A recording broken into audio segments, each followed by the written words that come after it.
Mesdames et messieurs, bonsoir. Très heureux de vous retrouver pour ce nouveau numéro de votre magazine 100% politique sans filtre Politico. C'est chaque vendredi à partir de 20 h ici sur Mikuba Télévision.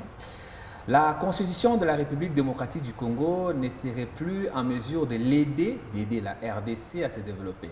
Le parti au pouvoir entreprend depuis plusieurs semaines maintenant des activités pour pousser le peuple à les soutenir, à changer cette constitution. Avec mon invité ce soir, nous allons essayer de comprendre les motivations derrière cette envie soudaine de changer cette constitution de la République démocratique du Congo, votée par référendum en 2006 et révisée en 2011. On reviendra également sur quelques points qui ont marqué l'actualité au cours de cette semaine. La dernière sortie médiatique de Moïse Katumbi qui tient à revenir au pays et à continuer les travaux de réflexion de la piste qu'on lui reproche dans le territoire de Pweto. On parlera aussi de l'élection de la RDC comme pays membre de la commission du Conseil des droits de l'homme au niveau de l'ONU. Ça et d'autres sujets d'actualité, on en parle tout de suite avec mon invité, M. Serge Ngala Mouloumé. Il est cadre du parti présidentiel UDPS, chargé de communication adjoint au niveau de la province du Lualaba. M. Serge, bonjour. Bonjour, monsieur le journaliste. Très heureux et honoré d'être invité dans cette émission. Et je pense qu'ensemble, nous pouvons, comme vous venez de le dire, de le présenter, essayer de parcourir tous ces sujets dans le but de pouvoir éclairer l'opinion publique. Vous êtes au pouvoir depuis 2019. Vous êtes arrivé au pouvoir grâce à la Constitution de 2006, révisée en 2011. On va revenir sur ce sujet un peu plus en détail. Mais je voudrais d'abord comprendre quelle mouche vous pique aujourd'hui pour changer la loi qui vous a amené au pouvoir. Merci beaucoup de la question. Je pense que la vraie motivation, elle est d'abord d'ordre de souveraineté. C'est-à-dire un pays qui se respecte et qui veut se faire respecter doit d'abord garantir ce qu'on appelle l'intégrité territoriale. Alors, lorsque nous parcourons notre Constitution, d'ailleurs depuis sa promulgation ou alors depuis qu'on l'avait présentée au référendum, l'UDPS, aujourd'hui parti au pouvoir, hier parti dans l'opposition, nous étions contre cette Constitution parce que nous l'avons parcourue.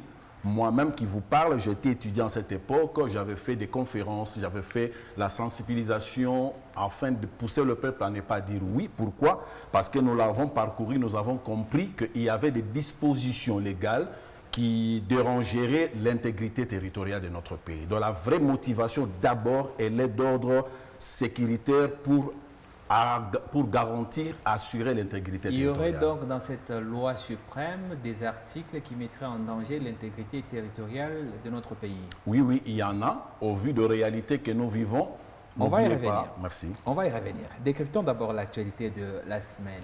Cette semaine, on a enterré, on a inhumé les naufragés de Goma, ceux qui ont perdu leur vie dans le naufrage d'un bateau mal embarqué sur le lac Kivu. Et on a vu qu'il y avait une forte délégation nationale qui est descendue sur place. Malheureusement, on a constaté qu'une partie de la population n'est pas d'accord avec notamment le chef de l'État, avec ces calicots qu'on va lire ensemble. Tshisekedi doit partir. Quel sentiment ça vous donne, vous les démocrates, vous qui êtes là dont le slogan du parti est « le peuple d'abord », quand vous voyez votre peuple vous dire que vous devez partir, ça vous inspire quoi? Merci de la question. Nous, ça ne nous étonne pas. Ça ne nous étonne pas. Nous nous sommes battus dans l'opposition pour en arriver là. C'est-à-dire qu'il faut donner la liberté au peuple de s'exprimer. Okay. Et d'ailleurs, quand je lis les calicots, je vois un individu qui dit le Tshisekedi doit partir. Oui. Il est dans ses droits. Ouais. Nous, ça nous fait du bien. C'est ça la démocratie. La preuve, le président de la République n'a pas été réélu à 100%. Il a été réélu à 72%. C'est-à-dire qu'il y a aussi une partie de la population qui ne serait pas d'accord avec lui et qui a la liberté de s'exprimer. Oui, mais bien sûr, c'est une posture politique. Là, on est devant un peuple meurtri par la guerre et par ce drame qui est récemment arrivé. Je voudrais que vous me disiez un peu dans votre intérieur comment vous vous sentez quand vous, ça, ce n'est pas des militants politiques. C'est vraiment des gens qui sont meurtris et qui pensent que le président de la République a failli, parce que ce message veut dire que le président a failli. Quand ils disent que le président doit partir, Tshisekedi doit partir, encore une fois, je répète ma question, est-ce que ça n'interpelle pas votre conscience sur la manière que vous avez de gérer le pays? Quand le peuple vous interpelle comme ça, oui, c'est la liberté d'expression, mais c'est un message. Ce message, comment vous l'interprétez? Très bien. C'est toujours interpellateur. Quand le peuple s'exprime, qu'il soit de la minorité, qu'il soit de la majorité, nous, on n'a pas à négliger. C'est une expression qui doit être prise en compte. D'ailleurs, vous vous souviendrez que lors du naufrage passé, le président est allé personnellement au lieu de l'affaire. Il a même présenté comment est-ce que le peuple doit être pris en charge sur les lacs. Ouais. Il a présenté même le bois de sauvetage. Oui. Il a distribué plus de 1000 pièces de bois de sauvetage. C'est un acte pour dire je suis avec vous. Je comprends, mais regardez comment est-ce que vous devrez vous comporter. Vous êtes sur le lac, vous ne devrez pas y aller sans le bois de sauvetage. C'était un message d'un homme responsable qui aime son peuple. Mais là, la suite, c'est dans la mentalité, c'est dans le comportement de tout le reste qui gère le peuple et le peuple lui-même. Je ne peux pas prendre le risque de voyager par la mer, par le fleuve, par le lac, sans le bois de sauvetage. Et si je comprends que les autorités ne respectent pas ce principe, c'est à nous, le peuple, de se milier, de se manifester contre les autorités locales. Il ne faut pas attendre les chefs de l'État, c'est ça l'erreur du peuple. Vous attendez les chefs d'État, il ne sera pas partout. Vous avez des autorités provinciales, locales, alors attaquez-vous à ces autorités de manière démocratique pour leur dire sécurisez-nous. Mais doucement, doucement. Vous êtes d'accord avec moi que dans ce pays, une seule personne est le garant du bon fonctionnement des institutions et le garant de l'intégrité territoriale et le garant de la sécurité de tous les Congolais. Une seule personne. Oui. Il n'y en a pas deux. Oui. Il n'y en a qu'une seule personne. Et la personne, c'est le chef de l'État. Pourquoi est-ce que maintenant, ça c'est la responsabilité, quand il faut maintenant lui imputer ses imperfections, vous pensez aux autres, à ses représentants au niveau des provinces? Soyons d'accord sur un point. L'État est censé faire appliquer la loi pour garantir la sécurité de tous. Vous avez donné un bon exemple sur le chef de l'État qui, pour l'autre fois qu'il y a eu un naufrage, il a montré au peuple comment est-ce qu'il faut voyager sur l'eau. Mais qui est censé faire le suivi? C'est lui. Il doit s'assurer en tant que garant du bon fonctionnement des institutions que toutes les mesures qu'il prend sont suivies. Et les cas échéants, si ces mesures ne sont pas suivies, il ne doit pas attendre un nouveau drame. Est-ce qu'il a sanctionné ceux qui n'ont pas suivi ces ordres? Là est toute la question. C'est vrai que le chef de l'État n'a pas à être à Goma pour voir un à un chacun des Congolais qui monte, qui embarque, mais il doit au minimum s'assurer que ces recommandations sont suivies. Et là, je crois que sa responsabilité est engagée, vous ne pensez pas? Oui, je ne suis pas contre votre analyse, je suis d'accord avec vous, mais vous devez savoir que le chef de l'État, comme vous le dites vous-même, qu'il ne sera pas partout au même moment. Ouais. Il travaille avec les services de l'État. Comprenez? Alors, au vu de ces drames qui viennent de se passer, il y a Conseil des ministres aujourd'hui. Et il y a des sanctions qui vont tomber.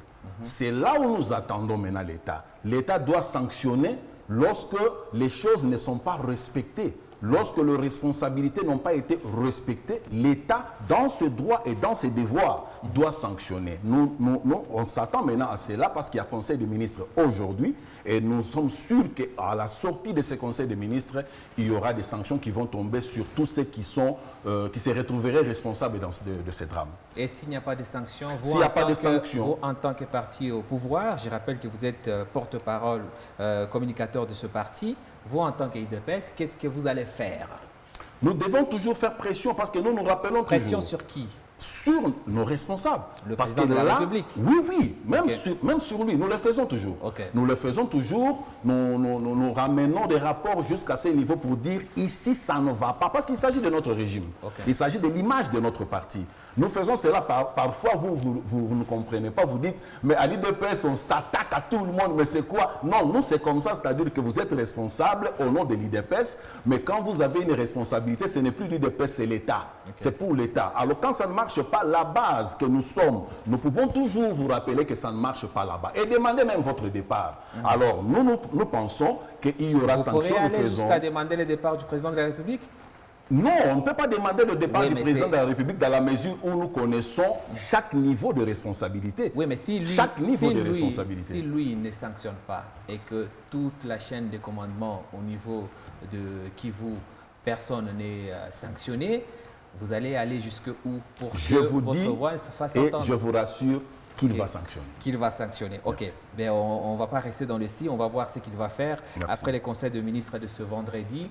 On verra déjà ce samedi si les mesures tombent ou pas. Au cas où elles ne tomberaient pas, on aura toujours le plaisir de vous inviter sur ce plateau pour avoir d'amples explications. Mais on est quand même d'accord que la responsabilité du chef de l'État est aussi entamée dans ce qui est arrivé à l'est de la RDC, d'où l'interpellation légitime du peuple. Le peuple peut toujours manifester. Non, est-ce que c'est légitime? Non, la manifestation, elle est légitime. Les calicots, Tshisekedi doit partir. Non, les calicots, Tshisekedi doit partir n'est pas légitime dans quel sens? Je m'explique. Oui. Parce que nous sortons des élections. La voix du monsieur qui demande le départ du président de la République il trouve que le président n'a pas assumé son rôle. Il doit d'abord comprendre comment on fait partir un président de la République. Parce que nous prenons le respect des dispositions, des lois. Okay. Il doit savoir comment est-ce qu'on peut demander le départ du chef de l'État. C'est aux élections. Et je pense que peut-être lui, sa voix était minoritaire, ma voix était majoritaire. Peut-être qu'il a voté Tshisekedi pour qui sait. Voilà. Nous sommes, après ce drame, le pays a décrété un deuil national de 2 jours. C'était le vendredi dernier, après le conseil de ministres. Le deuil a été levé le lundi de cette semaine. Mais on a vu en fin de cette semaine, c'était hier pour ceux qui nous regardent en direct, le chef de l'État qu'on va voir ici. Il était au stade de Martyr, pour assister au match des Léopards. Est-ce qu'on a là l'attitude d'un chef de l'État d'un pays en deuil? Vous savez, vous l'appelez chef de l'État. Ouais. C'est-à-dire qu'il gère le tout. Il gère le tout. Il ne peut pas rester figé sur un point et négliger tout autre parce qu'il y a drame. Non, il reste chef de l'État. Il fonctionne pour gérer le tout. Au même moment, il va avoir 2-3 dossiers importants qui trouvent que je dois m'impliquer. Il s'implique dans le drame qui est arrivé afin de pouvoir inhumer les victimes. Il a proclamé une journée de deuil national. Ça suffit. Il devrait encore faire quoi? Il fallait aller encore rencontrer toutes ces familles, pleurer avec eux. Vous les voyez dans toutes ces maisons. Non. Il a des services qui continuent l'action. C'est ça un chef de l'État. Il a des services qui continuent l'action qu'il a entamée. Ça ne l'empêche pas d'aller faire autre chose. Pour l'État toujours. Au stade de Martyr, il n'était pas allé pour aller jouer. C'est pour encourager toujours le Congolais à gagner. Le deuil national a été proclamé le vendredi dernier. Vous savez ce que faisait le chef de l'État pendant ce deuil national? Vous m'informerez? Non, je vous pose la question. Je ne sais pas, c'est à vous de m'informer. C'est les leaders de votre parti. Est-ce que vous pouvez nous dire ce que faisait le chef de l'État pendant le deuil national, pendant que nous, on était contraints à pleurer les victimes du naufrage? Il faisait quoi? Je ne sais pas, je ne connais pas toutes les activités du chef de l'État. Je vais vous le dire. Le président était en train de quitter la France, où il était, après s'être énervé contre Macron, pour revenir au pays. Il est revenu au pays, il a donné quelques audiences. Lundi, on a levé le deuil. Rien. On n'a eu aucun message, ni vidéo, ni écrit directement par lui, à part par ses équipes. Hein? Pourquoi cette indifférence est plus grave? Et ça, c'est ce qui se raconte, les critiques qui sont sur les réseaux sociaux. Plus grave, toujours cette semaine, on a appris le décès tragique de cette fille, Alexandra, au Canada. Le président Tshisekedi a reçu la mère d'Alexandra à Kinshasa. on a là l'impression que ce qui se passe à Kinshasa, c'est ça qui concerne la République. Oh là là. Ce qui se passe loin de Kinshasa, ça ne touche pas vraiment le chef de l'État. On a une victime au Canada trouvée morte dans l'eau. Le chef de l'État et la première dame reçoivent la famille et donnent tout leur soutien à cette famille. Mais on a là des dizaines de décès à l'Est, morts aussi dans l'eau, dans des conditions tragiques. On n'a même pas un message vidéo du chef de l'État à défaut de se déplacer vers Goma. On peut comprendre que c'est loin, la sécurité, etc. Vous ne voyez pas que notre leader, parce que c'est notre président, nous tous, il gère un peu le pays avec émotion. Loin de là, je suis étonné de votre analyse. Parce que vous dites bien, lorsqu'il y a naufrage, il y a eu deuil national. Ouais. Lorsque la fille est morte, Ouais. on n'a pas décrété deuil national. Mais du moins, L'affection du père. l'affection du père, on en a besoin. Ouais. Il en a fait en décrétant un deuil national. Il a toujours un message qu'il peut faire passer par ses services, vous l'avez dit. Il n'est pas obligé de le faire lui-même personnellement. Petite précision sur le deuil national. Merci. Ce n'est pas l'institution présidence de la République qui a décrété le deuil national, c'est le gouvernement. Le gouvernement au nom du président de la République. Non, mais c'est deux institutions différentes. Non, au nom du président de la République, il est celui qui gère le Je ne sais pas gouvernement. si vous comprenez l'essence de ma question. Je comprends l'essence de votre question. L'essence de ma question, La ça veut comparaison, dire... L'essence de ma question, en comparant avec le cas d'Alexandra, c'est qu'ici, on a directement l'image de M. Tshisekedi qui entre en scène. Alors que pour les autres cas, il laisse l'institution présidence de la République agir. Ça veut dire qu'on ne le voit pas impliqué. non. Et là, on sent que son cœur bat plutôt pour tout ce qui se passe à Kinshasa et pas pour ce qui se passe en dehors de Kinshasa. Loin de là. Combien de fois le président de la République s'est déplacé à l'Est pour aller soutenir le peuple de l'Est? Dites-nous combien de fois? Plusieurs fois. Ouais. Jusqu'à dire à l'Est, je suis prêt à laisser ma vie ici. Jusqu'à dire ça. On nous regarde à l'Est. Hein. Ah non, oui, on nous regarde à l'Est. Ils savent de quoi je parle. Le président de la République s'est déplacé plusieurs fois, aller même dans des zones à haut risque, Beni Boutembo, là où il va aller tenir discours pour dire je suis prêt à laisser ma vie ici pour qu'il y ait la paix. Très bien. C'est plus fort que ce que vous dites là. Très bien, on a compris. Autre dossier de la semaine, c'est l'affaire Katumbi, qui continue à faire couler beaucoup d'encre et de salive. Katumbi a fait une sortie médiatique. On pensait qu'il avait fouillé. En tout cas, ce sont les rumeurs qu'on a fait circuler sur les réseaux sociaux. Mais maintenant, on sait où il est. Il est en Belgique, il a donné une interview à nos confrères de Jeune Afrique. Et dans cette interview, il y a un point essentiel, important, qu'il a souligné. Non, le premier point, c'est d'abord qu'il va revenir au pays par la grande porte. Et surtout, et c'est là où je vais avoir votre point de vue, le point de vue de l'IDPS, il ne compte pas arrêter les travaux pour lesquels vous avez mis à ses trousses la justice.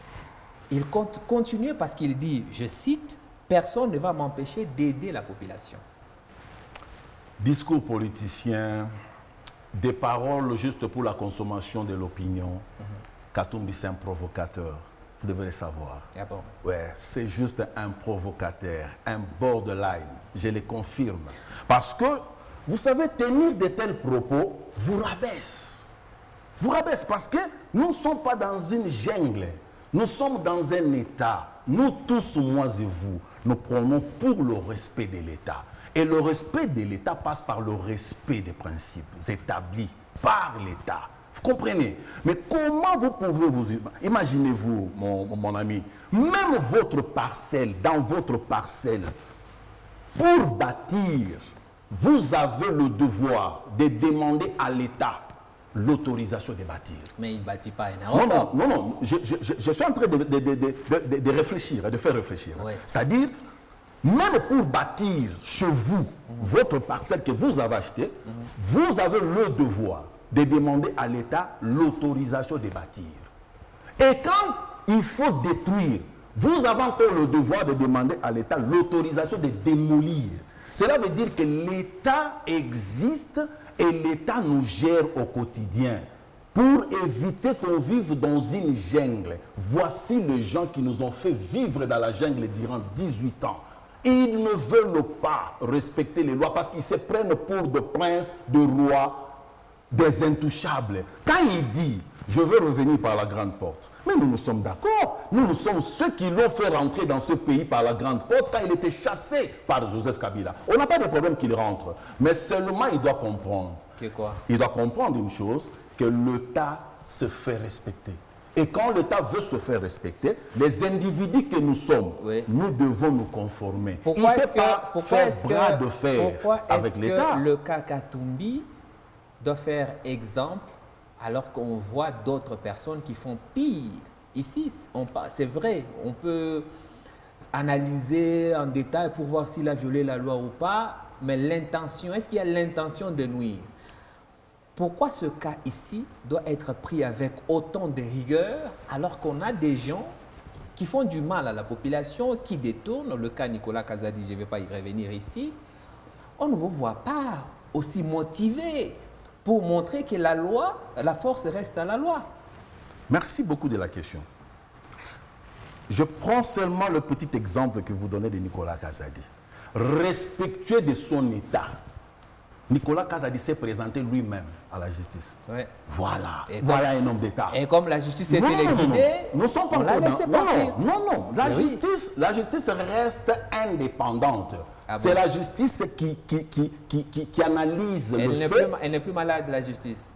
Non, c'est-à-dire la justice est malade, nous l'avons dénoncé. Mais elle reste indépendante, oui. Elle reste indépendante, elle doit profiter de son indépendance pour rendre service à l'État. Okay. C'est ce que nous voulons. Alors, quand le monsieur se pointe lui-même devant la justice, ça c'est un homme d'État. Qu'il soit coupable ou pas, ça c'est pas encore notre problème. C'est ça, respecter son État. On ne peut pas menacer l'État, on ne peut pas faire bras de fer avec l'État. J'y rentrerai par la grande porte et personne ne m'empêchera. Mais quand il dit personne ne m'empêchera, il y a personne qui l'empêche, ce sont les lois du pays qui l'empêcheront. Okay. Et il fera face aux lois du pays. Il ne faut pas individualiser les choses. Okay. Il ne faut pas individualiser les choses. Et puis je voulais dire une chose, le mal, on n'en donne pas des exemples. Le mal reste le mal, on le condamne. Parce que quand vous voulez donner des exemples, nous tous ici, nous faisons mal à l'État. Parce que je ne ferai pas le mal, je ne peux pas encourager le mal parce que je le vis chez toi. Non, ma conscience doit dire le bien peut commencer avec moi. Pourquoi je dois dire que je dois faire du mal parce que mon frère le fait? Non, on ne peut pas donner des exemples pour justifier un mal. Le mal reste le mal. Et pourquoi c'est sensible? J'ai aimé ta question. Ouais. Pourquoi c'est sensible? Mais il s'agit d'une matière aussi sensible qui touche à la sécurité de l'État. Un individu qui s'élève. Ça touche la sécurité de un individu qui s'élève pour aller réhabiliter un aéroport. Un aéroport, c'est une frontière.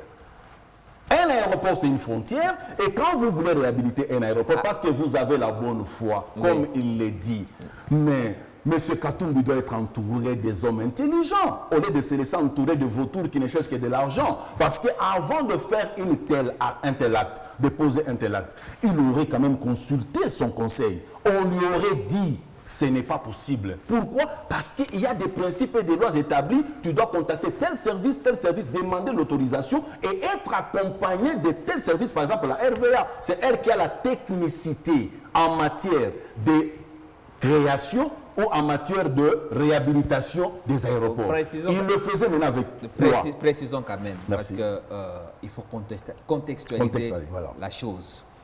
Moïse n'était pas en train de réhabiliter un aéroport. Okay. C'est une piste d'atterrissage. Voilà. Pour quelles raisons il faisait ça? Pour des raisons humanitaires. On peut être d'accord qu'il n'ait pas respecté la procédure, même s'il a aussi à boire et à manger, il a ses avocats, il saura se défendre. Mais restons dans l'intention. Ouais. Il réhabilite cette piste pour permettre l'évacuation des malades. Cette piste se trouve à plus de 100 km de la frontière zambienne, alors que chez lui à Kasobwe, où il y a un vrai aérodrome, c'est à peu près à 100 mètres de la frontière. Parce que s'il voulait faire entrer des rebelles, ce serait plus facile de le faire à Kachoubwe, qui est là où vous les suspectez de faire entrer. Bref, là n'est pas la question. Je voulais dire, en contextualisant les choses, où est la gravité de la situation? quand on regarde, on analyse froidement les choses, où est la gravité de la situation? Et deuxièmement, la justice a aussi un caractère pédagogique. Très bien. Ça veut dire que moi, je peux, dans l'ignorance, commettre un acte contraire à la loi, pour la première fois. Et en voyant l'intention derrière mon acte, il ne serait pas bien pour la justice, dont les prisons sont déjà plus que remplies, de procéder par la pédagogie au lieu directement de penser à punir. Bonne question. Je reviens à vous pour vous dire ceci. Vous dites qu'il avait de bonnes intentions. Mais qui lui empêche de manifester ses bonnes intentions? Ben vous. En respectant les lois du pays. Ok. C'est là le problème, monsieur. Mais je peux manifester mes bonnes intentions, mais la première des choses, je dois savoir que je ne vis pas dans une jungle. Je vis dans une société organisée, structurée. Tout acte que je vais poser, il y a des ONG ici qui travaillent pour le bien-être des gens, des démunis, des victimes, de ceci, cela. Mais ils respectent le principe d'un État. Tu ne peux pas t'installer comme ça, tu es ONG, tu commences à gérer les enfants. Vous savez combien on a eu de scandales ici avec la gestion des enfants dans des ONG? Vous comprenez? C'est-à-dire quand l'État ne contrôle plus rien parce qu'il y a manifestation de bonne foi de certaines personnes, mais vous vous mettez en danger. Parce que vous venez de le dire dans votre deuxième partie de la question, vous dites la justice doit être pédagogique. Ouais. Mais la justice doit être pédagogique devant celui qui se présente. Présentez-vous d'abord. Okay. On ne dit pas qu'on vous arrête. On vous a invité. Okay. Allez vous expliquer là-bas. Allez démontrer devant la justice combien vous aviez la bonne foi à la justice des jugés. On va entamer notre plus grand sujet dans un instant, mais d'abord, je voudrais avoir votre point de vue sur ce bâtiment de l'IGF qui a été inauguré aussi par le chef de l'État. Il a quand même dominé beaucoup l'actualité politique cette semaine, le chef de l'État. Il a inauguré ce bâtiment que beaucoup comparent à un centre commercial de Jambo. 8 millions de dollars pour quand même ce bâtiment. Ce n'est pas cher payé pour l'inspection générale de finances, l'homme qui est censé traquer les fraudeurs. Premièrement, il faut savoir une chose, que ce que nous voyons là, c'est l'aspect extérieur du bâtiment. Okay. Mais comment est-ce qu'on a équipé ces bâtiments de l'intérieur, moi et toi, nous ignorons. C'est aussi un aspect. On a visité. Mais je ne le dis pas pour justifier. Okay. Je le dis, il faut enquêter. Il faut une contre-expertise. Qui peut enquêter sur l'IGF? Parce que l'IGF ne répond qu'au chef de l'État. L'IGF ne répond qu'au chef de l'État. Et je pense que si le chef de l'État a écouté toutes ces critiques, moi je lui conseillerais de créer ou d'envoyer une contre-expertise, un service qui peut aller enquêter, voir si les montants correspondent au travail fait. Jusque-là, je trouve qu'il n'y a pas trop de polémique à faire à l'IGF de s'expliquer, parce que certains ont commencé à spéculer, à l'IGF de s'expliquer, surtout qu'ils sont censés être des contrôleurs, des enquêteurs, oui. Qu'ils se fassent aussi enquêter pour que les choses soient mises au clair. Est-ce que ce n'était pas une erreur pour le chef de l'État d'attacher l'IGF directement à la présidence de la République? Parce que là, on a l'impression d'avoir créé un monstre incontrôlable. Vous comprenez avec moi qu'il est à ce stade difficile à qui que ce soit de demander des comptes à l'IGF. Même pas l'Assemblée nationale ne peut aller contrôler l'IGF parce que ça fait partie de la présidence de la République. L'Assemblée nationale n'a pas pouvoir sur la présidence de la République. Maintenant, vous dites que le chef de l'État peut créer une commission pour vérifier les factures de l'IGF, mais cette commission le fera à quel titre? D'abord, pour votre information, le président de la République n'a pas attaché l'IGF à la présidence. Il a trouvé l'IGF attaché à la présidence par Joseph Kabila. Ok. Voilà. C'est-à-dire, lui, il n'a pas attaché l'IGF à la présidence. Il n'a fait que respecter ce qu'il a trouvé. Mais aujourd'hui, même le gouvernement peut enquêter l'IGF. Le gouvernement a le pouvoir d'enquêter l'IGF sur demande du chef de l'État. Okay. Oui, c'est-à-dire que moi, je lui demande de le faire. S'il me suit, je demande au président de la République de demander à ce que le gouvernement puisse enquêter l'IGF pour qu'on soit un peu éclairé sur le montant qui est publié par rapport au travail qui a été fait. Est-ce que l'UDPS est toujours aussi fier de l'IGF? Oui, nous sommes toujours fiers de l'IGF jusque-là. Pourquoi? Parce qu'il y a beaucoup de dossiers que l'IGF a présentés au niveau de la justice. Beaucoup de dossiers, je peux vous en parler je dis même plus de 30 à 50 dossiers de détournement. Oui, mais vous êtes déçus par la justice. Nous sommes déçus par la justice. C'est là notre problème. À ce stade, personne des grands dossiers cités par l'IGF n'est en prison ou n'a restitué l'argent que l'IGF sous-entend avoir été détourné. C'est ça notre souci. C'est ça notre souci. C'est ça même qui nous pousse aujourd'hui. Il faut quoi finalement pour que... Donc qu'est-ce qu'il faut? D'abord, il faut savoir une chose. Nous avons un problème du mental collectif du Congolais. C'est encore la faute du peuple? Non, non. Le peuple a un problème sérieux. Il a une part de responsabilité. Okay. Parce que pourquoi? Tous les acteurs politiques proviennent des populations. Oui, y compris les chefs de l'État. Oui, y compris, premièrement, les chefs de l'État. Ouais. Il vient du peuple. Okay. Le peuple doit toujours se poser cette question. C'est-à-dire, qu'est-ce qui sort de moi pour que je puisse vivre ce que je suis en train de vivre? Parce que tous les politiciens proviennent du peuple. Ce ne sont pas des gens qu'on a créés et qui viennent du ciel. Alors, je dois savoir maintenant, mon frère qui aspire à la politique, est-ce qu'il en a la conscience? C'est là la question que le peuple doit se poser. C'est pourquoi je parle toujours du collectif du peuple congolais. C'est là où il y a les problèmes. Kabila Joseph nous a dit, je n'ai pas eu 15 personnes pour changer les choses. Tshisekedi vient, il en souffre, mais aujourd'hui au moins il trouve un Moutamba. Vous comprenez? C'est important.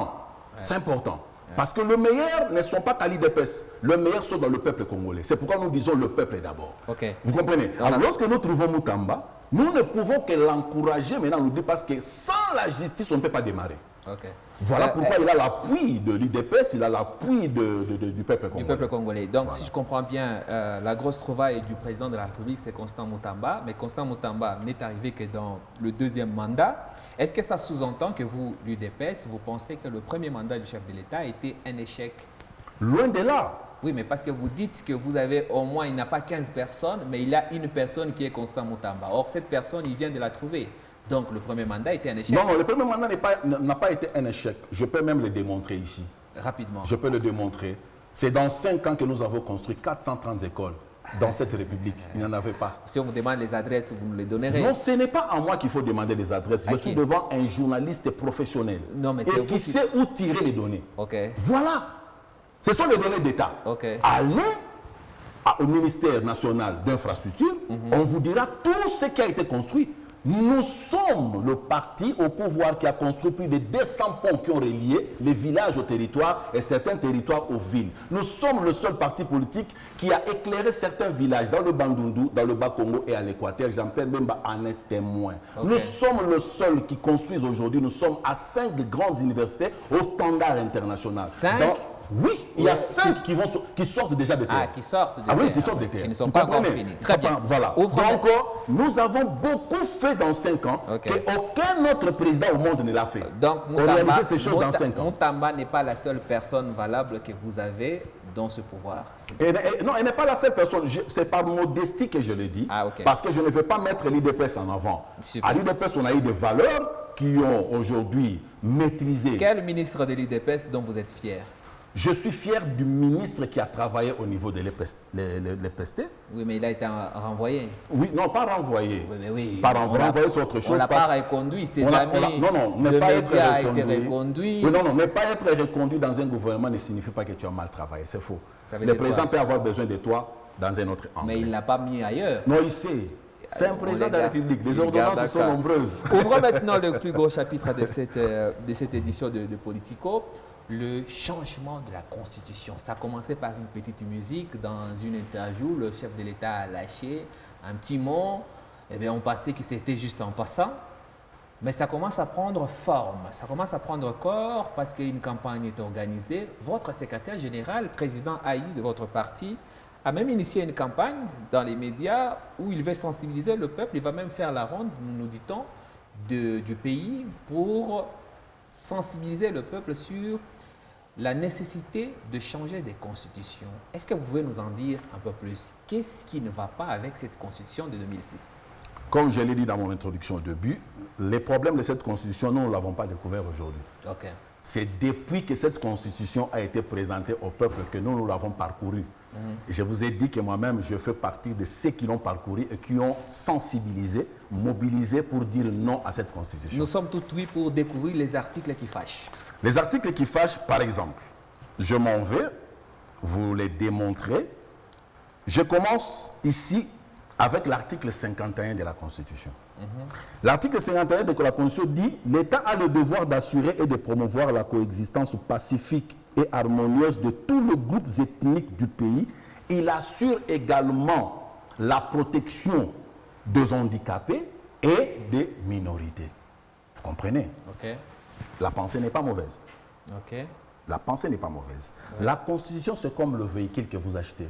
Quand vous achetez le véhicule, c'est parce que vous l'avez aimé. Mais le véhicule, avec le temps, peut commencer à poser problème. Donc, il faut d'abord que je puisse calmer les gens. Alors, quand vous prenez cet article, allons maintenant. Je suis vraiment impatient de savoir oui, quoi est-ce que ça gère. C'est un acheminement. Oui, c'est un acheminement. Allez-y. Ici, il s'agit de protection des minorités. Oui.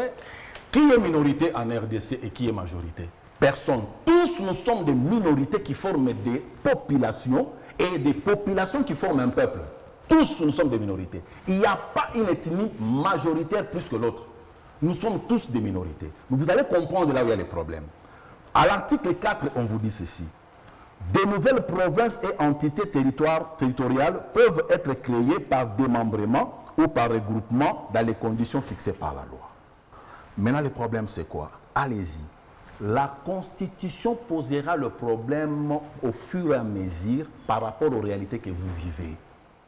C'est comme ça que vous avez vu dans de grandes républiques. Nous sommes allés de la première république. Aujourd'hui, en France, nous sommes à la 4e, 5e république. C'est-à-dire, avec le temps, ils ont compris qu'il y a un problème. Quel est notre problème maintenant? Nous sommes le seul pays au monde entouré de 9 pays limitrophes.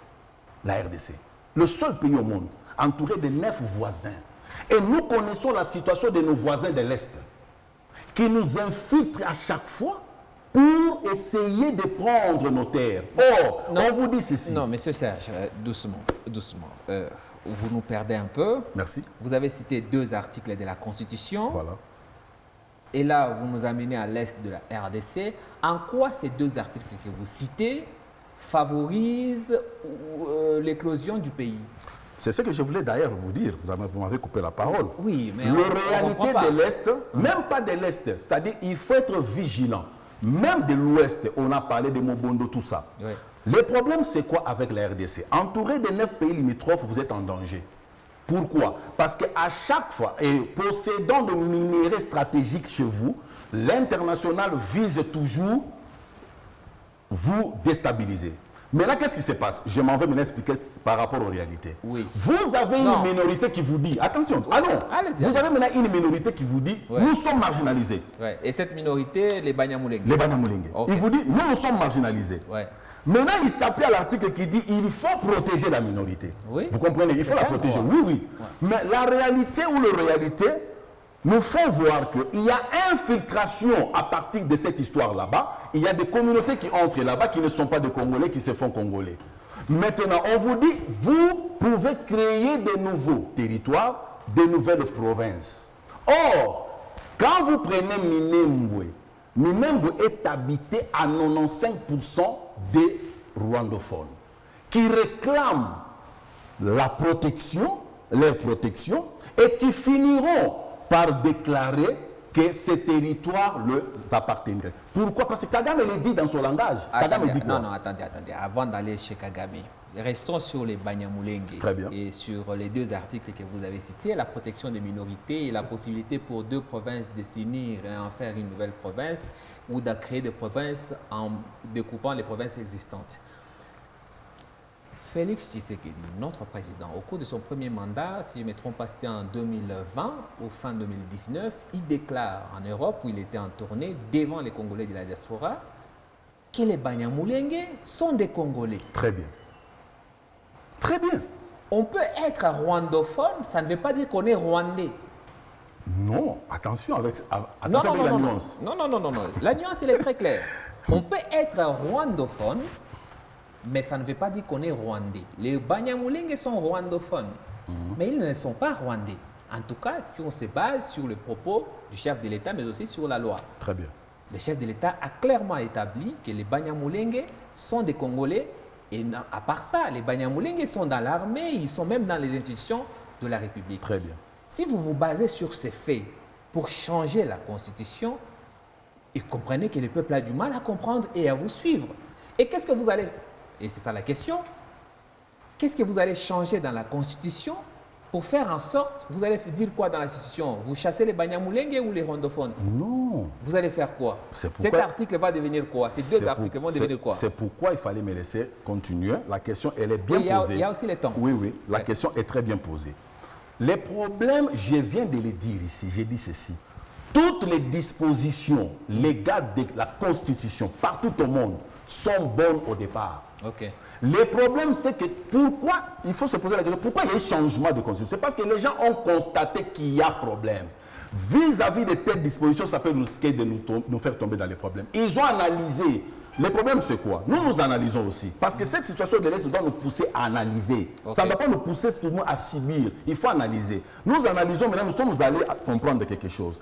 Il y a création de nouvelles possibilités de création de nouveaux territoires et de nouvelles villes. Vous avez une ethnie qui s'est dit marginalisée, qui demande la protection. Le président de la République et puis il était clair avec eux. Mais si, il a dit, si vous êtes Congolais, pourquoi vous acharnez? Il a dit, pourquoi vous acharnez? Il y a quelque chose qui se cache. Maintenant, l'article qui coule le pays, c'est celui-ci. Okay. L'article 217. Okay. Écoute ce que l'article 217 dit. La République démocratique du Congo peut conclure des traités ou des accords d'association ou des communautés comportant un abandon partiel de sa souveraineté au nom de l'unité africaine. Mais vous êtes piégés.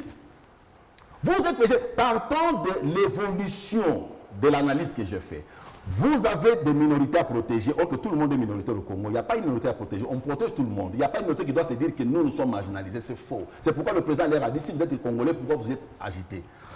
L'article 51 vous dit, vous avez le droit de créer de nouveaux territoires. Mais ils profitent de ces dispositions-là parce qu'ils vont vous demander cela. Maintenant, ici, on vous dit, au nom de l'unité africaine, lorsqu'ils vous demanderont, excusez-moi, lorsqu'ils vous demanderont la souveraineté de leur territoire vis-à-vis de la RDC, vous serez dans l'obligation de le faire parce que la disposition 217 vous demande de le faire au nom de l'unité nationale. Mais quand vous suivez le discours de Kagame, mais c'est ce que Kagame vous demande. Parce qu'avec l'accord de l'Émera, excusez-moi, je m'explique. Avec l'accord de l'Émera, Rwanda vous demande 300 km de terre à céder au nom de la sécurité du Rwanda. C'est conclu et signé. Maintenant, s'il présente cet accord de l'Émera, par rapport à la disposition 217, vous êtes cloués. Vous serez obligés de leur céder cette terre-là. Voilà pourquoi les constituants doivent rentrer, se réunir, voir comment nous pouvons déjouer ces plans machiavéliques. Monsieur Serge, en entamant cette émission, nous avons bien précisé que cette constitution de 2006 a été révisée en 2011. Très bien. Les quelques articles que vous nous citez, 3, ne sont pas des articles verrouillés. Très bien. Donc, par une simple révision constitutionnelle, ça passerait. Oui. D'où vient la motivation de changer de constitution? Là est la question. Vous n'avez cité aucun article, peu importe, malgré si on est d'accord avec vous sur les raisons ou pas, là n'est pas la question. Si vous avez vraiment envie de faire éjecter les Banyamulenge, là n'est pas la question. Mais tous ces articles ne demandent pas qu'on jette la Constitution. Le problème de jeter la Constitution va de-delà du consentement du peuple. Non, c'est vous qui nous proposons cela parce que nous pensons et nous savons que cette Constitution, la disposition constitutionnelle qui vous dit, oui. Le président de la République reste en fonction jusqu'à l'installation du nouveau président. Oui. Il y a eu des morts dans ce pays, mais c'est les journalistes, je vous regarde droit dans les yeux. Il y a eu des morts dans ce pays parce que Joseph Kabila n'a pas voulu organiser les élections dans le délai. Et je profite pour le dire, l'IDP c'est le seul parti politique au pouvoir qui a organisé les élections dans les délais dans l'histoire de ce pays. Pour le deuxième mandat, oui, mais on verra. Donc il y a eu des morts, j'ai risqué ma vie plusieurs fois parce qu'il fallait demander à ce qu'on puisse convoquer le corps électoral. Restons sur cette disposition qui est verrouillée et qui peut motiver les changements de constitution. Voilà. Parlons-en un peu en profondeur. L'esprit derrière cet article n'est pas de pousser quelqu'un à s'éterniser. Parce que de toutes les façons, si quelqu'un veut s'éterniser, il peut faire comme vous êtes en train de le faire, changer la Constitution et profiter de la réinitialisation des mandats et repartir pour une nouvelle candidature de Tshisekedi en 2028. Donc, vous voyez que si on veut s'éterniser, on peut même aussi respecter la loi et s'éterniser au pouvoir. Restons dans l'esprit des constitutionnalistes, ceux qui ont écrit cette constitution. Dans l'esprit, c'est dire que l'État ne peut pas supporter un vide. Il ne peut pas avoir des vides au sommet de l'État. Et l'État, la Constitution prévoit des mécanismes pour qu'il n'y ait pas un répondant de l'État. C'est pourquoi, pour une raison valable, s'il n'y a pas organisation des élections, par exemple, un pays en état de guerre, on ne peut pas organiser des élections. Vous êtes d'accord avec moi? Oui. C'est un exemple. Voilà. Alors, dans ces cas-là, qu'est-ce que vous allez changer dans la Constitution pour que le prochain président, si l'État est dans l'état de guerre, qu'il puisse quoi? Démissionner et laisser la place à qui? Non. Les réalités nous font savoir que Joseph Kabila... Ça, c'est le passé. On parle du futur. Il y a toujours jurisprudence. Oui, mais... Joseph Kabila, à son époque, si nous l'avons attaqué, ce n'est pas parce qu'il nous avait présenté cela comme raison. Parce qu'il faut présenter la raison à l'État. Pourquoi tu n'organises pas les élections? Et les raisons doivent être présentées. Il avait présenté une raison. Il n'avait pas présenté. Il a dit, il a parlé de l'argent. Bien sûr, c'est une raison. Il a parlé de l'argent. Ça n'a pas été évident. Ça n'a pas été évident parce que le budget était voté. Okay. Ah oui, le budget était voté. Okay. Vous avez voté le budget. Le budget, c'est une prévision. Vous saviez qu'il y aurait élection. Alors, lorsque vous dites que ça ne pose pas problème, mais non, ça profite à l'individu qui est sur place de dire « je n'ai pas une disposition qui m'attaque en ce moment-là ». Ça, on a compris. Il y a un vide juridique. Maintenant, vous allez changer ça en faisant quoi? En écrivant quoi à la place? Mais il faut donner à l'État toujours la chance, parce que la Constitution elle-même se donne la chance. Elle se dit « je suis revisable ». Je suis modifiable. Non, ça on a compris. Oui, mais notre problème c'est quoi? Par exemple, dans votre nouvelle constitution, par exemple, qu'est-ce qui sera écrit lorsque le président arrive fin mandat et que l'État est dans l'impossibilité d'organiser les élections? L'article doit dire que sans raison valable, tenant compte de la loi et que les élections ne sont pas organisées, le président doit être démissionnaire, remplacé pour des raisons de transition par tel, pour qu'il n'y ait pas vide institutionnel. C'est comme ça. Parce que ça va interpeller maintenant chacun de nous, une fois au sommet de l'État, que si je n'ai pas de bonnes raisons à présenter pour justifier la non-organisation des élections, voici l'article qui va me frapper. Kabila n'était pas devant un article qui allait le frapper, c'est pourquoi il a laissé passer les choses et conséquence des morts. Nous sommes Congolais. Nous sommes Congolais. Oui. Monsieur Serge, nous sommes Congolais et nous savons un peu comment fonctionne le pays. Est-ce que vous pensez sincèrement qu'un article qui peut dire tout ce que vous venez de dire là peut empêcher quelqu'un qui a envie de s'éterniser au pouvoir? Est-ce que actuellement, tout ce que dit la Constitution est appliqué? Je retourne à ma question autrement. C'est-à-dire, est-ce que c'est en précisant toutes ces contraintes que ça va empêcher quelqu'un à s'éterniser, étant donné que même les articles actuels de la Constitution, avec vous, l'UTPS au pouvoir, tous ces articles ne sont pas respectés. Ce n'est pas comme si la Constitution s'appliquait automatiquement. Très bien. Qui est le souverain? Le président de la République, le peuple congolais, bien sûr. C'est le peuple congolais qui en est le souverain. Mais quand le peuple essaie de réclamer, c'est vous, le pouvoir, vous tirez sur le peuple. Nous, on n'a jamais tiré sur le peuple. Mais non, monsieur le journaliste, vous êtes un journaliste professionnel. Vous n'allez pas dire ça. Citez-moi des manifestations, on a tiré sur le peuple. La preuve, vous venez de montrer quelqu'un qui était devant les autorités, qui a clamé avec son calicot, qui s'est dit qu'il doit partir. Il est rentré calmement chez eux, même pas un coup de feu de lacrymogène. Pas plus tard qu'il y a 48 heures, dans le Congo central, des élèves manifestaient pour réclamer la reprise des cours parce que leurs enseignants sont en grève depuis la rentrée scolaire. Très bien. Un homme armé, policier, a chargé sur les élèves. Vous avez vu les images, ça a circulé sur les réseaux sociaux. Donc, ne demandez pas des exemples. Non, messieurs les journalistes. Des élèves qui manifestent. Ce n'est pas des élèves, 2 élèves, mais c'était beaucoup d'élèves. Même 1000 élèves, ça dérangerait les régimes en quoi? Pour qu'on tire sur eux. Ça, c'est un comportement d'un policier, un comportement barbare d'un policier. Vous avez demandé des exemples? Nous condamnons. Je voulais donner. Non, ça, ce n'est pas l'exemple. Je parle d'une manifestation politique réprimée dans le sang. Dans notre régime, il n'y en a aucune. Il y en a et... Ça, c'est un dérapage du comportement d'un policier. Mais sous Ça n'a rien à voir. Kabila, ce n'était pas le dérapage. Non, Attendez, sous Kabila... est-ce que vous avez des preuves que sous Kabila lui-même directement tiré sur le peuple? On parle du régime, je ne parle pas des individus, je parle du régime. C'est-à-dire, avec le régime Kabila, il était en face d'une opposition farouche. Et cette opposition non armée. Et nous avons utilisé la rue pour exprimer nos larmes. Il a tiré sur nous. On est entré dans notre permanence. On a brûlé vif 8 jeunes de l'IDPS. Vous comprenez? C'est connu dans le monde entier. C'est-à-dire, nous avons des victimes. Vous vous souvenez des massacres de Ouazalendo? Je me souviens du massacre de Ouazalendo. Les manifestants étaient armés.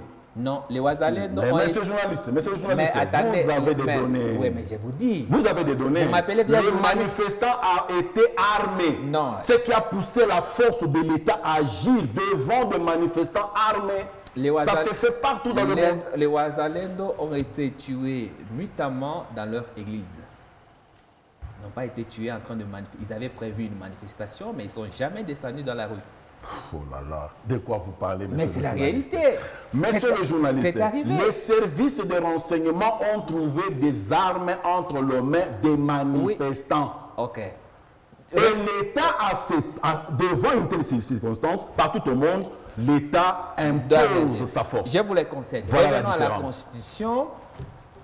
Par quel mécanisme ces articles que vous allez insérer dans la nouvelle Constitution vont automatiquement s'appliquer et bloquer la route à un éventuel dictateur? Non, je viens de le dire ici. Le problème, c'est quoi? C'est le peuple. Vous mettez d'abord les dispositions. Ensuite, le peuple qui me fait voir qu'au cas où je ne présentais pas de vraies raisons, je serais bloqué par telle disposition. S'il veut maintenant passer de force, c'est au peuple de se prendre en charge. Très bien. Nous nous sommes pris en charge quand on était dans l'opposition durant 37 ans et jusqu'à ce qu'on a fait comprendre à Kabila qu'il est temps de partir. D'accord, on a compris. Voilà. Donc, la faute, encore une fois de plus, c'est au peuple. Au peuple d'être conscient. De s'assumer. De se défendre. Voilà. De s'assumer. Jusqu'ici, vous nous avez cité qu'une seule disposition verrouillée et c'est à cause de ça que vous voulez changer de constitution? Nous le voulons. Parce que nous trouvons que ça pose problème. Notre thème, c'est changer la Constitution. Pourquoi faire? Je viens de vous dire. Et jusqu'ici, vous nous avez dit c'est pour empêcher aux gens de s'éterniser au pouvoir et protéger l'intégrité territoriale. Donc, par exemple, je vous donne encore un exemple. Il n'y a pas seulement des dispositions qui dérangeraient. Il y a aussi des dispositions à apporter, de nouvelles dispositions qui sécuriseraient le pays. Par exemple, entre autres, la loi Tchani. C'est une loi qui peut protéger, qui peut protéger la souveraineté du pays. Il y a aussi la proposition de loi Serge Ngalamouloumé, je vous ferai part de ça. C'est une proposition qui stipule à ce que tout détourneur, tout voleur, tout pilleur de l'État, jugé et condamné doit être privé des droits de postuler à tous les niveaux. C'est une façon de pouvoir assainir la classe politique. C'est la loi Serge Ngalamouloumé. Je suis en train de travailler sur ça. J'aurai besoin de votre soutien, de votre aide. Je vais proposer cette proposition de loi afin de pouvoir assainir cette classe politique parce qu'on ne peut pas continuer avec des abrutis, des gens qui n'ont aucun sens de l'État et devenir des ministres et entre autres, quelqu'un qui vient, il postule. La loi électorale pose aussi problème. Il y a aussi un problème de remettre la responsabilité de l'organisation des élections au ministère de l'Intérieur. Vous vous souvenez qu'à chaque fois qu'il faut mettre en place un président de la CENI, ça pose problème. Ça pose problème. Mais dans les peu de minutes qui nous restent, je voudrais comprendre un peu, parce que vous avez fait campagne pour M. Félix Tshisekedi, le changement de la Constitution est dans quel chapitre du programme du deuxième mandat du chef de l'État? Il a fait campagne partout. Est-ce que ça figure quelque part dans les 6 piliers qu'il nous a présentés? Non. Le changement de constitution n'a jamais été un chapitre dans le programme du chef de l'État. Maintenant, pourquoi c'est un constat. Non, je suis d'accord. C'est un constat qu'il fait je suis d'accord avec pendant qu'il gère. Laissez-moi maintenant poser la suite de la question parce qu'on n'a plus beaucoup de temps. Vu que ce n'était pas dans son programme, et je suppose que dans son programme, il y avait des dossiers plus grands. Pourquoi est-ce qu'on a l'impression que la première chose qu'il veut mettre en application, C'est une chose qui n'était même pas dans son programme. Quand est-ce qu'il va appliquer son programme? On est déjà à la première année de son second mandat, à la fin de la première année de son second mandat. Le président de la République a commencé d'appliquer son programme le jour où le gouvernement a été mis en place. Non, ce n'est pas vrai, parce que le président entre en fonction le jour où il prête serment. Il fonctionne avec le gouvernement. Non. Il peut faire ce qu'il peut faire, non, mais les faut pas tout mélanger. Les béquilles du président, c'est le gouvernement. Le mandat du chef de l'État, oui. En tout cas, j'espère que c'est pour ça que vous voulez changer de constitution, mais le mandat du chef de l'État, au regard de l'actuelle constitution, commence le jour de sa prestation de serment. Et quand on dit mandat commence, ne veut pas dire dépendre de qui que ce soit. Rappelez-vous du premier mandat du chef de l'État. Il n'a pas attendu la nomination d'un premier ministre. Voilà. D'où l'histoire des 100 jours. Voilà. Ça veut dire que le président... Et vous, étant journaliste, vous avez vérifié les 100 jours de cette fois-ci? Non, c'est ce que j'ai dit. Mais c'est votre travail. Mais c'est ce que je vous dis. Depuis qu'il est là, ses deuxième mandat, il n'y a pas de 100 jours. Non, il y a 100 jours, c'est vous qui ne tenez pas compte de ça. D'accord. Il doit encore en parler. C'était une culture qu'on n'en avait pas. C'est lui qui nous dit que non, on juge les 100 jours du président de la République. Question vous, tant que journaliste professionnel, allez aujourd'hui juger les 100 jours du président de la République. Ce n'est pas encore à lui de venir vous le dire. Le programme du deuxième mandat du chef de l'État est déjà en application. Oui. Par exemple, quel pilier est appliqué maintenant là? Mais le pilier d'abord sécuritaire est primordial. Ok. Vous comprenez? Qu'est-ce qu'on a fait dans la sécurité? Qu'est-ce qu'on a fait dans la sécurité? Depuis le début du deuxième mandat, en janvier 2024. Nous continuons à travailler sur ça, et sur le plan diplomatique et sur le plan militaire. Je peux vous rappeler une chose qu'il a dite sur le point sécuritaire pour son deuxième mandat. Oui. À la moindre escarmouche, je tire au Rwanda. Très bien. Il n'y a pas eu suffisamment d'escarmouches. Il y en a eu. Ok. Conditionné par quoi? Quoi? L'installation de des bureaux. Ils sont déjà installés, non? Ah oui, les choses ont évolué. Ah c'est ça la politique. Les choses ont évolué. Dans ce temps-là, les choses ont évolué. C'est très bien. Très bien. Très bien. On va finir avec un mot rapide sur l'Assemblée nationale. Vous avez eu 4 commissions sur les 7 que vous vouliez. Très rapidement, en une phrase, êtes-vous satisfait? Nous sommes satisfaits dans la mesure où c'est démocratique. Okay. C'est démocratique, nous on ne s'impose pas. Okay. On ne s'impose pas. La preuve, lorsqu'on a voté oui pour la Constitution, l'IDPS s'était incliné. Okay. Nous sommes des démocrates. Et aussi, en une phrase, la RDC, élu État membre du Conseil des droits de l'homme de l'ONU. Résultat d'une bonne diplomatie du chef de l'État. Parce qu'il faut être là où se décident les choses, afin de bien présenter la réalité de la RDC. Moi, je dis bravo au chef de l'État. Monsieur Serge Galabouloumé, je rappelle que vous êtes cadre du parti présidentiel UDPS et vous êtes chargé de communication adjoint au niveau de la province du Lualaba. Je vous dis merci. Merci, c'est à moi de vous remercier. Merci aussi à vous, chers téléspectateurs et auditeurs, pour votre fidélité. Politico sera retrouvé en rediffusion en week-end. Nous aurons un nouvel invité les vendredis prochains à 20h juste ici sur Mikuba Télévision. D'ici là, restez branchés sur nos programmes et à bientôt.